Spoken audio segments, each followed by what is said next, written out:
Welcome back to the Daily Dave here on the How to Podcast series. Happy to have you back again. Today we're going to talk about silence. Did that feel weird? Yeah, silence. Yeah, doesn't that feel odd? Just to have that moment of what happened. We're going to talk about silence here on the podcast and how silence can be your friend. It really can be. The Daily Dave here on How to Podcast series, it's all about silence in your podcast. Here we go. So as a musician, when I come to my instrument to play, I play guitar, bass, drums, piano. Been playing for 42 plus years. But when I come to learning new music, many times as a musician, we focus on the notes and the chords and the structure of the song and all the things that need to be played. But a good musician will tell you that it's not just the notes you play, but it's the silence between the notes that are equally as important to a great song. Take that thought for a second. The silence between the notes are equally as important as the notes themselves. That's an interesting thought. One of the things that Mozart is credited for writing is he said, the music is not in the notes, but in the silence between. The music is not in the notes, but in the silence between. How does this relate to podcasting, Dave? This isn't a music podcast. This is a podcast about podcasting. One thing that I find quite distracting as a listener to podcasts, and I listen to a lot of podcasts, is when people use tools or maybe bad editing to remove the silence, to remove the breaks. Our voices, and when we speak, we have a natural cadence to our speech. Our words aren't jumbled or smashed together. We're not in a rush. We're here to create content that's listenable for our audience. And one of the pieces of feedback that I'm getting continuously now is that people like to come to my show because they feel like it's not rushed. They feel like it's soothing. I've heard lots of interesting comments around the pace of my podcasts. And I do that on purpose because as a musician, I find that it's that space between notes where the true beauty of a song lies. So what I want to do for you is I'm going to read to you a passage. And I'm going to read it as if I would read it to you on the podcast. And then I'm going to edit that same passage and show you the difference. Because I want you to hear the difference between something done with cadence and with breaks and with space versus what I'm hearing in podcasting. And with all the great tools that are out there, and there's amazing great tools, some of them will actually remove silence, like just delete them. And I can tell when I listen to a podcast that uses these types of tools because everything gets cut really, really close and almost robotic. So my challenge to you is just to listen to these two and make a decision on what you feel works best for your show. And again, whether you are editing on your own or you're going to hand this to somebody for editing, I want you to have a sense of what you like for your show. So here's two examples. First, I'm just going to read as if I was doing this on my show, and I'm going to leave the space in. Okay? I'm purposely going to leave the space.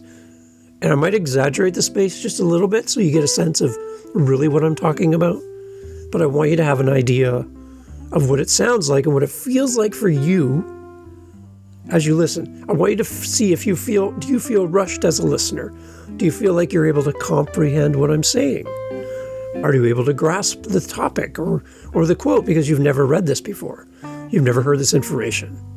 Are you able to digest this? And then compare that to an edited version of the exact same thing and how you feel once you hear that. Okay, it's a little experiment. You are the expert here. It's your ears that are going to tell you what sounds good to you. So here we go. Are you guys ready? Okay. We're going to go into this passage. I'm going to read it to you the way I would do it and then edit it. Okay, and I'll have a little noise in between the two so you understand that we've switched.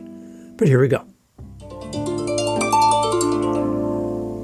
This is part of what Mozart may have been trying to convey with his somewhat nebulous statement. It's something that every good improviser or composer knows.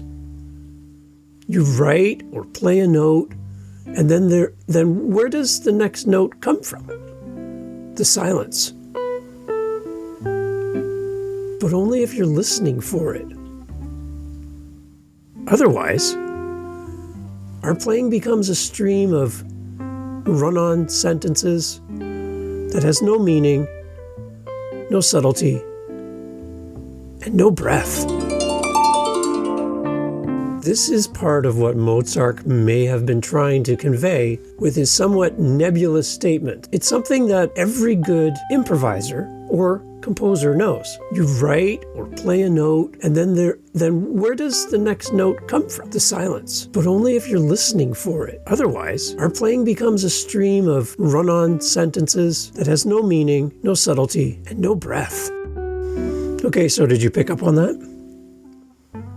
How did you feel when you compare the first version to the second version? Did you feel rushed? Did you feel anxious? Did you feel like, oh, wow, that's a lot of words in a short amount of time? I've heard a lot of podcast gurus say that you need to edit out all the silence in your podcast to give back time to your listener. Okay, I agree with the fact that we need to be concise with our podcast and not have huge, big gaps of nothing. I get that. I like that as a listener. But what I don't want is to feel rushed, to feel on the edge of my seat, so that I can't grasp what's going on. It's not how we normally talk.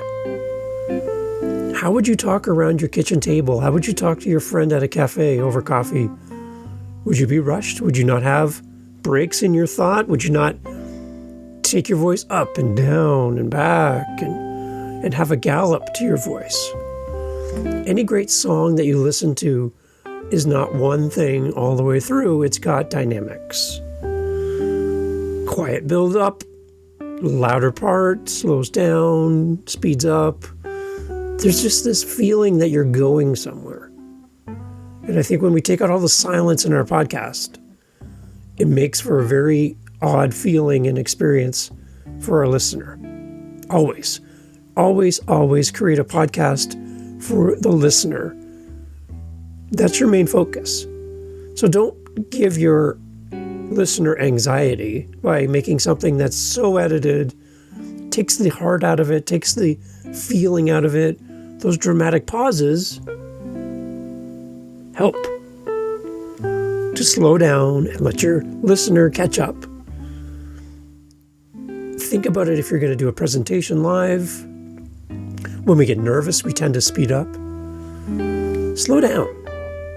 Plan out your podcast. Think about what you want to talk about. Have confidence in your topic and your ability to share that topic. And give yourself room to think.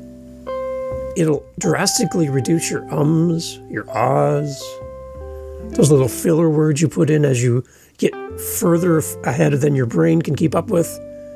Giving yourself space will allow you to have a nice, concise podcast that doesn't feel rushed, that gives your listeners the chance to stay with you and have a great experience listening to your show. So again, if you're going to edit your own podcast, don't kill all of the space. If you're going to give your podcast to somebody to edit for you, ask them, please don't remove all the space. Leave me some space in my podcast. You're the host. It's your show. And I hope the comparison between the two sentences, the two little examples there, give you a sense and some context about what you want for your show. Again, I can't tell you what to do for your show. These gurus that have been around forever can't tell you what to do with your show. It's your show. You do whatever you want. It's your show. Please remember that. But I just want to give you an example of maybe how some silence, what happens between note to note, that gap in between is really important in music, and I really believe it is also important right here in podcasting.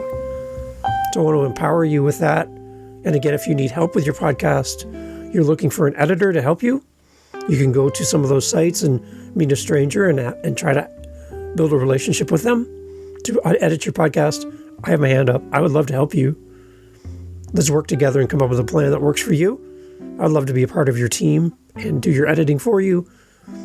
But if you just need some advice on your podcast and maybe you want somebody to listen to it, I'd love to help you with that as well. Okay? howtopodcast.ca is a website, and I'd love to meet you there.